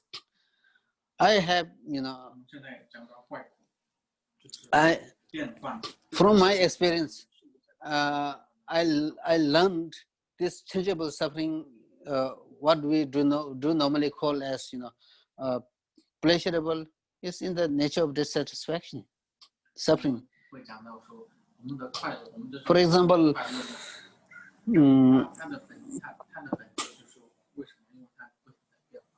sometimes we, when we have very, acute and excruciating pain, right? Excruciating physical pain, right?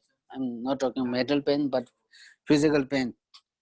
We go to maybe hospital, right? So I also went to, I have a few years ago, I also have some, the renal, problem. For the pain caused by, renal stone. It's very, excruciating pain, right? And then this, the hospital, the injection is administered, and then the medicine is being given. The pain, for example, the pain is 10%. Definitely pain. I think those who experience, this can tell, it's 10%, It's the pain, that pain is 10%, if you give, out of 10, right? So, because of the power and the injection and how to say, the power and the injection and medication, the pain is maybe 10% pain is reduced.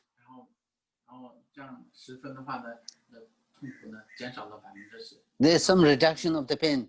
Reduction of the pain, right? So that reduction of the pain, when there is the slight reduction of the pain, we feel some kind of ease, comfort, right? We feel the pain is being eased to a certain extent. And we feel some pleasure.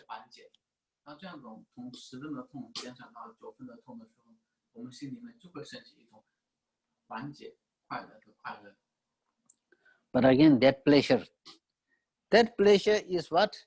That pleasure is the mere cessation of the reduction of the suffering, removal of the suffering for temporary removal of the suffering, for which we believe it will be pleasurable experiences.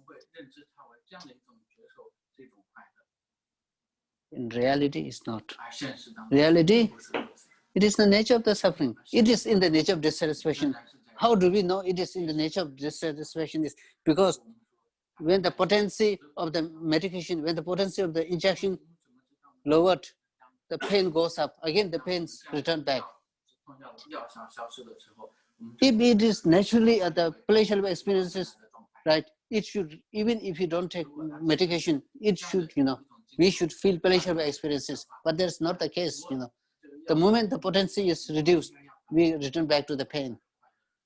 This clearly stated this in the nature of dissatisfaction, right? Like this.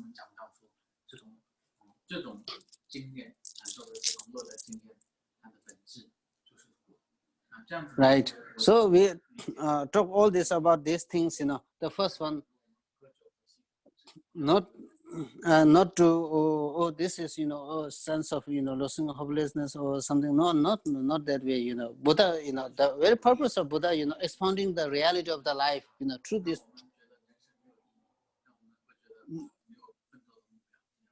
If we understand this, it inspires us, right? It encourages us, to do something, to act something, to do something, to act something. because there is solution.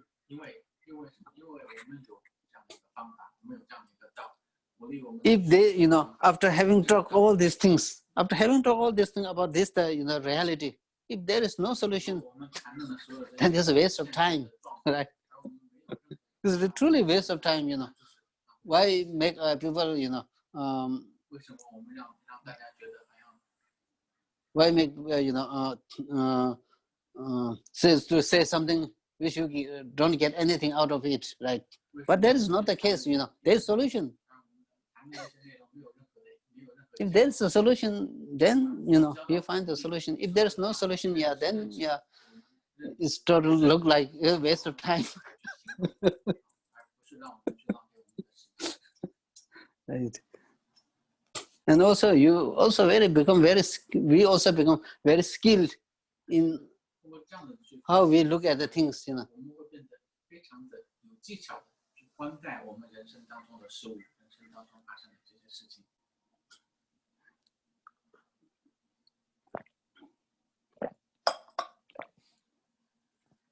So this is all about the meditation on the unpleasant, 我们对于感受的这样一种禅修的这种分析禅修的方法。那特别强调一点，我们这个禅修。The first one, we just talk about the first, meditation unpleasant, right, of the feeling, the 9 remaining, I don't go, I believe feeling is more important, at the time being. 在师父觉得为什么选这个来讲呢？因为他觉得感受对于受的这种执着呢，好像更重要一点。因此呢，来讲这个，我补充一下，回顾一下，我们今天这个主题是为了对于那些贪念比较强的人，比如说我们对我们的这个食物感受等等各个方面的执着比较强烈的人，去做这样的一种多境观的禅修。And then, afterwards, now we talk about the second one. Some people have more predominant over the, anger. 12 o'clock. Do you think we can finish in another 30 minutes? Maybe 20 minutes. We will finish. Second one important. I will talk briefly about this, and then we stop. Better. The second one is meditation on, some people have more predominant over, the angry, a small, incident in triggered, Right. To some extent, maybe difficult life from the childhood, right? The nature, sometimes, I don't know, maybe aggressive and violent. Maybe difficult, therefore,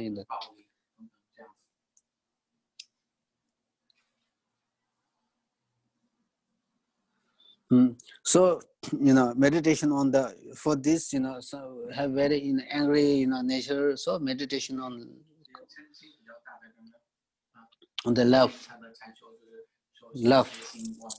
We call here meditation on the love. When we talk about the meditation love, there are 3 kinds of love, right?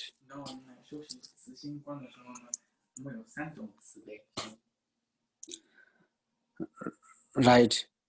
The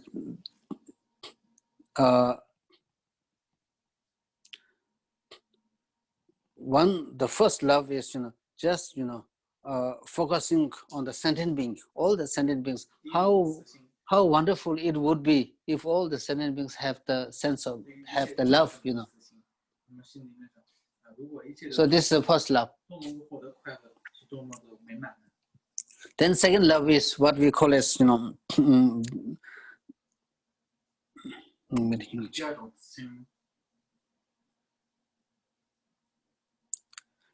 love focusing on the impermanent.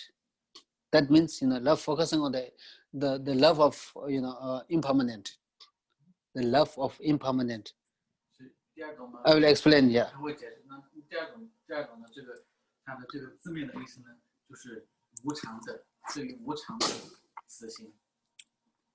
Now, this love is like this. Sentient beings, sentient beings are, impermanent, right? Everybody is impermanent, in the nature of transient, impermanent. But because we don't believe, because of the believing in believing in the permanent nature, enduring nature of the sentient beings, because of this, we develop. Because of this impermanent, believing in the permanent of the things and events and sentient beings, we develop attachment. This attachment brings to craving. Craving brings to suffering, mental suffering. Right? So, how can you please mute? Mute. Right. So, really, because your intention, your wish is how wonderful if sentient beings have suffering. So, if sentient beings have the joy and happiness, right? Joy and happiness. So this joy and happiness, you want to separate the suffering which is caused by sentient beings are permanent. Huh? Sentient beings are in the. Sometimes we are attached to somebody, right? We are attached to somebody. Why we are attached to somebody? Is because we believe, permanent. The sentient beings to whom you are attached too strongly is permanent. Because of that, we are attached, and attachment then induce, craving, crave. The craving give then produced suffering, mental suffering. So this mental suffering, you want to, separate that person from that mental suffering, which is caused by person himself, right? Which is caused by, for example, like me, right? I attach, then I suffer. So I wish that person to have happiness, right? So I want to separate the suffering of that person. Oh, how pitiful, how compassionate it is, that person,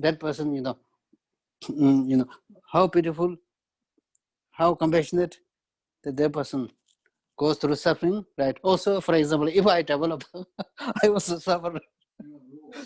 Now, wanting to separate wanting to separate the suffering which is caused by believing sentient beings are permanent, eternal, right? Which then thinking about the permanent, thinking about sentient beings are permanent and eternal, give rise to a lot of affliction, many affliction, endless problem.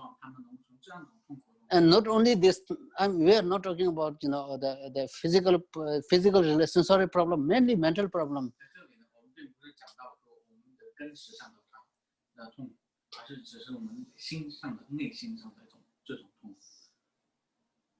Right. So all this caused by. So this type of compassion is wishing that all the beings they will be away from the suffering that arises from thinking things are permanent. Yeah. Right. Yeah. You get the joy, having the wish to having separate the suffering which is caused by believing sentient beings to be permanent. This is very powerful compassion, love, compassion, love.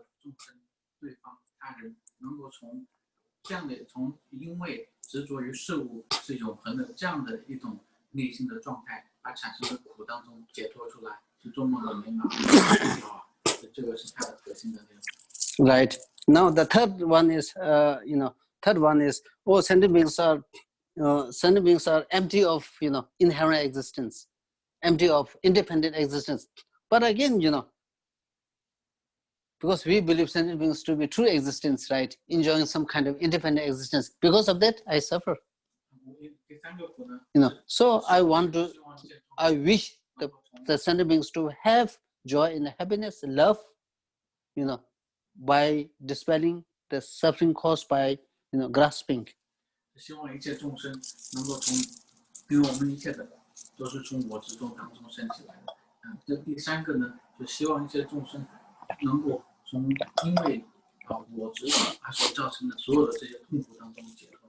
So I'm talking briefly, right, about this, because not much time, right? So now, so you wish to, you wish to separate the suffering, right, of the other sentient beings, For example, you want to, separate the suffering. Now the question may arise, why I have to do this? It's not my business. You may think like this, right? Why should I help, the others, why should I help the strangers, my enemy? I don't care. Because the others are not related to me in any way.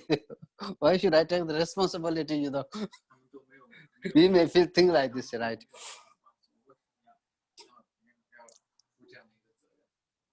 So, so this is, you need to help, we need to develop loving compassion towards others. Now, this I discussed a few times, sentient beings has been your mother.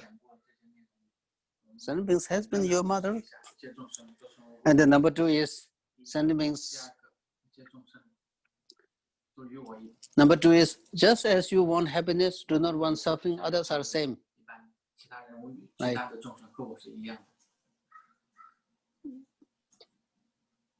If just as you don't want suffering, if somebody harm you, how feel you? We are unhappy. Similarly, others are, same, So you want to refrain from suffering, refrain from harming others, right?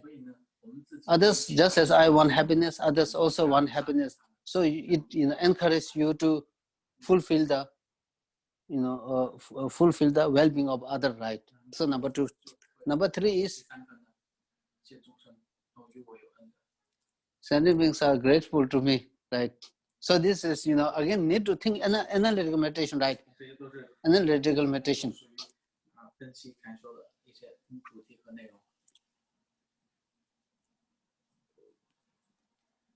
Right. Everything is dependent. Now, for example, if there is some disaster, everybody is affected.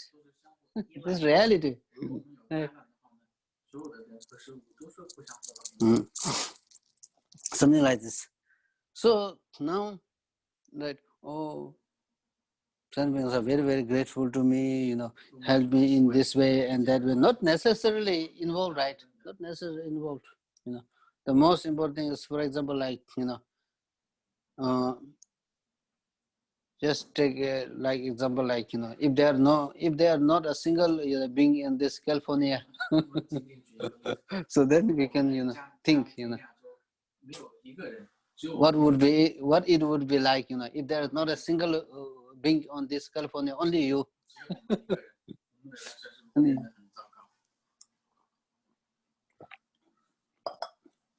Not California, even, in here, for example, like here in Mountain View, right? If there's not a single being on Mountain View, what do you will try? Something like this.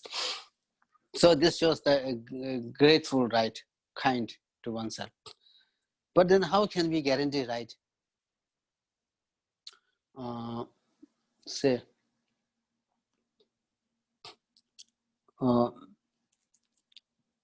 can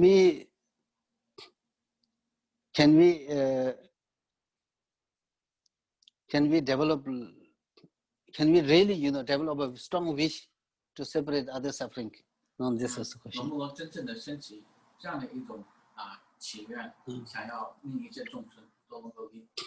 Sometimes, we hear, we really do understand, it's a very, that's the right thing. Really, we need to help others. We really need to help others. But then what makes us guarantee that we can help? Right.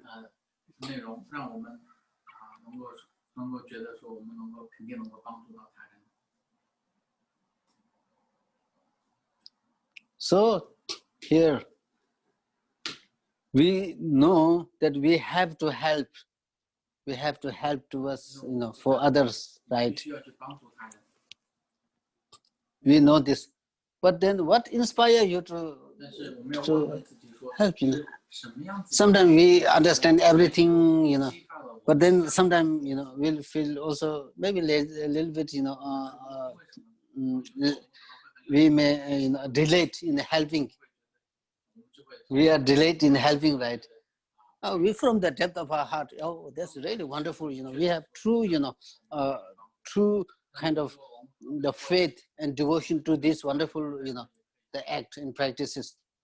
But then on ourselves, what guarantee that we need to do it, we have to do it. We need to do it at practical level. Right. So, one of the important thing is that now, as I think we discussed this at many times, a few times, we need to connect with our own suffering.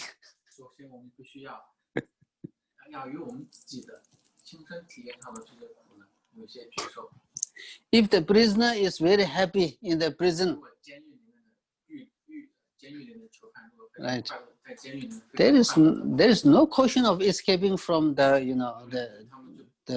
prison life, right? Similarly, I need to get out from my own suffering first. I need to get out from my suffering. In order to get out of my suffering, I need to recognize my suffering. I need to identify my suffering. How deep I'm going through suffering.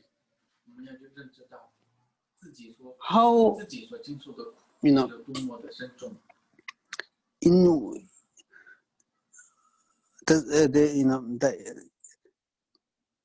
such a pitiable situation that I'm in, right? How deeply I'm tormenting by suffering. How deep I am tormenting by the suffering,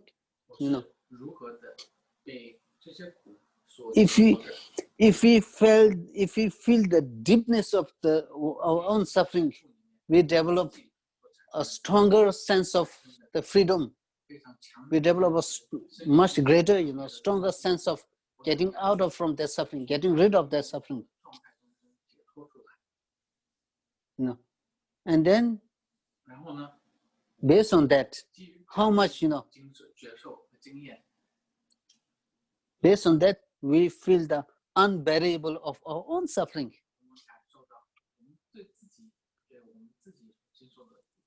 Right? If we feel the unbearableness of our own suffering, do not wish to suffer. We really feel the unbearableness of our own suffering. Based on our own, unbearableness of the suffering, we can extend to others. The other sentient beings similarly facing the same degree of suffering as I am, and then you develop sincere wish to get out. We really feel the unbearableness of others' suffering based on the unbearableness of my own suffering. Because of this, we truly develop a wish to separate the suffering at practical level. Then it really encouraged us to, sense of urgency. Urgency come. When there is an urgency, there is a possibility of the practicality.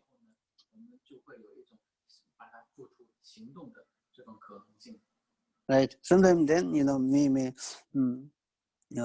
in India, something like, sometimes, we are over there, I will do after, when I have time, when I give an appropriate situation. Right now, I need to deal with this and that.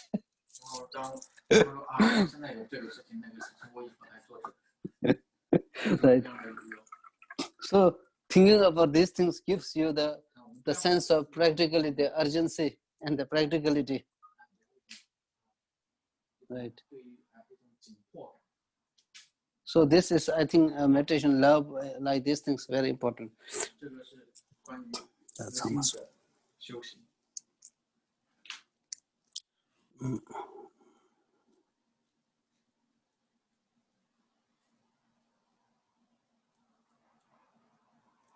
So then I think, yeah, we don't have time, 20.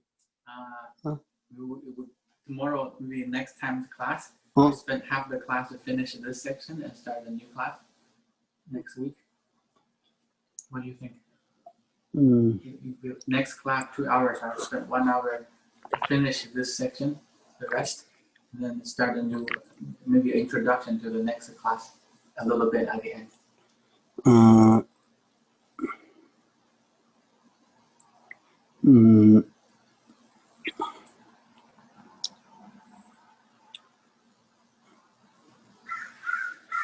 Oh, yeah, that's okay, yeah.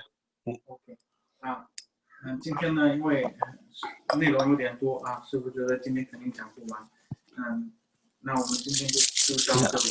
然后呢，我已经在群里面有跟大家说过了，因为 Angela 非常的慈悲，因为我们很多人呢在家都在修习地藏菩萨的法门所以呢，我们有请求师傅呢，他有在找到一些西藏的关于地藏菩萨的这种修行的仪轨密宗的仪轨呢。他呢，从下个星期开始呢，会开始教我们大家，特别是来说想修习地藏法门的这些同修呢，怎么样子来做禅修、观想、念咒这些方法供养所以说希望大家能够珍惜这样难得的机会，特别是呢，在7月份的这个时候呢，大家特别来说跟地藏菩萨非常的有缘所以说从下一次课开始呢。他会讲这个地藏法门但是因为我们目前这一次的这个禅修的这个内容呢，我觉得是非常的重要所以说我们下次课就是开始的时候呢，大概1个小时左右，我们会师傅呢会尝试来把这一次没有上完的内容呢，把它给上完，然后下一次课后半部分呢就开始讲这个地藏菩萨的法门大概是这样子的安排如果呢。大家有同学有同修呢，对地藏菩萨的修行的法门呢有感兴趣的话呢，请你们可以转发给他们我们这个上课的这个链接，或者邀请他们加入我们这样的一个群来听闻那今天就到这里，如果大家有什么样的问题可以提出来。有问题吗？有问题。OK Charlene has a question. Yeah. 那您可以，您用中文或者英文都可以。Yeah, you give yeah. Hi. 我用中文好了，就是说，请问师傅，就是最近这个火灾，我们要怎么样去这个火灾？Okay. So she asked the question because recently there are fires in California, and she would like to ask your guidance on what kind of practice we can do to help pacifying the fire. I see.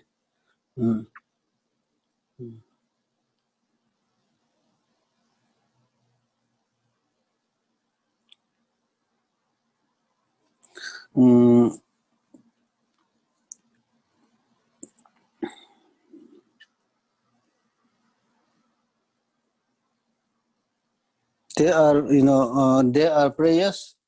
There are prayers related with, I think, if you're interested, I will send you the, the file, PDF file. And then there are some, the prayers which is associated with pacifying the natural disaster. 有一些祈祷文呢，它是有一些祈祷文可以念诵，它相关的呢就是说能够净除这些自然灾害的这样的一些祈祷文。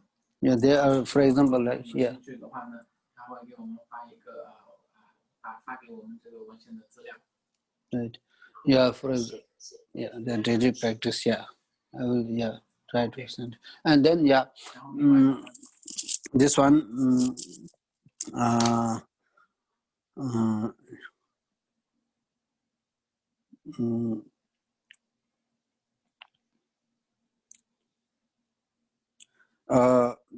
For example, in the text,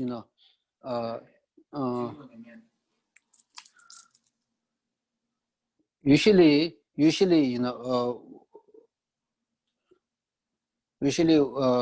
what I do believe is, you know, 通常来说呢，师父相信， for example, the teaching is, you know, there's some teaching, right? For example, like, you know, the one that we talk about, you know, the feeling, right? About the feeling, right? Is the teaching is being taught in the text, you know, 访问里面的 the impermanent nature, like this, the impermanent nature,